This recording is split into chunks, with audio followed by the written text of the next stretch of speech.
वैरण आणण्यासाठी गेलेल्या संदीप दिनकर काटकर यांच्यावर गव्यानं हल्ला केला। आज सकाळी घडलेल्या या प्रकारात संदीप काटकर गंभीर जखमी झाले। गेल्या 5 दिवसात बाजार भोगाव परिसरात ही दुसरी घटना घडली असून गव्यांची दहशत वाढत आहे।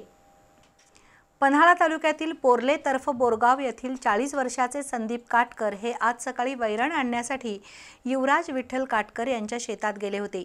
त्यावेळी उसात दबा धरून बसलेल्या गव्यानं त्यांच्यावर हल्ला केला। उजव्या बाजूला पोटात आणि डाव्या बाजूला बरगडीजवळ शिंग घुसल्यानं संदीप काटकर गंभीर जखमी झाले आहेत। त्यांच्या छातीला जोरदार मार लागला असून बरगड्या मोडल्या आहेत।